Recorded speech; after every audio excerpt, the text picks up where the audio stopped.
I think एक तो अच्छा भी लगा, मैं बहुत सालों बाद यहाँ आया हूँ। मुझे लगता था कि जो आई थिंक पहली बार 81-82 में टूर्नामेंट में खेला था, तब भी काफ़ी गर्मी थी और उन दिनों पे तो ये टूर्नामेंट खेलने ज़रूरी होते थे अगर आपको रणजी ट्रॉफी खेलनी है और नेट पे भी जाना था।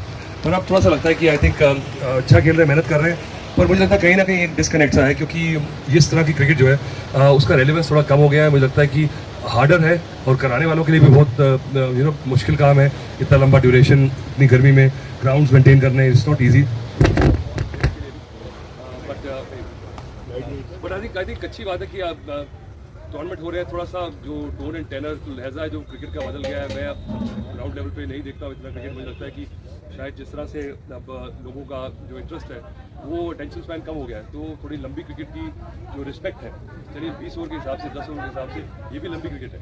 पर मुझे लगता है इस 40 ओवर को अगर टेम्परेट बनाया जाए, तो मैं बात कर रहा था अभी इससे कि 50 ओवर का जो ICCI का स्ट्रक्चर है, जो आई थिंक उसका टाइम अब खत्म हो चुका है, क्योंकि अगर वो कंटिन्यू करेंगे तो वो बिल्कुल ही जीरो हो जाएगा प्रोडक्ट। अगर उसको इंटरेस्टिंग बनाना है तो 40 ओवर की जो गेम है उस पर ध्यान डालना होगा। मुझे लगता है अगर आप लोग 40 ओवर्स करा रहे हैं, इस पर थोड़ा सा और ट्विस्ट डालें, थोड़े से ऐसे एंगल्स डालें जिससे कि थोड़ी स्ट्रैटेजी और सिर्फ हिटिंग पे वो ज़्यादा कॉन्सेंट्रेट ना हो। उससे क्या होता है कि players just come and slog.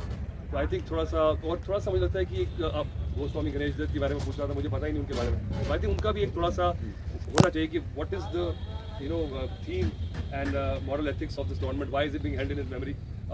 क्या सीखा कुछ उनसे, जो उनके कैरेक्टर ट्रेट्स थे, क्या आप पास ऑन कर रहे हैं। बिकॉज प्लेयर्स को भी मुझे लगता है एजुकेट नहीं करा इतना, तो उनका थोड़ा सा प्रोपोगेशन होना चाहिए। Because your continuing it 50 years is very good. और बहुत मुझे लगता है इन्फ्लुएंस हुए होंगे, इंस्पायर हुए होंगे फैमिली उस टूर्नामेंट कि उनके नाम पे चल रहा है। पर जब तक उस बात को आगे बढ़ाया नहीं जाएगा वो बिल्कुल भूल जाएंगे लोग, we lose that thing. So I think more effort besides the cricket intensity आप कर रहे हैं, तो आई थिंक जस्ट थोड़ा सा होलिस्टिक अप्रोच हो, इसके अराउंड को एक दो और भी प्रोग्राम्स हो, just not just cricket. I think you should try and elaborate it, expand it, तब होगा। बट एनीवे बहुत ज़्यादा दिन आ गए इस ग्राउंड पे, बहुत मैचेस खेले और इस पूरे यूनिवर्सिटी के ग्राउंड में भी, और विनीत के साथ बहुत खेले। I think so thanks for inviting me and all the best and I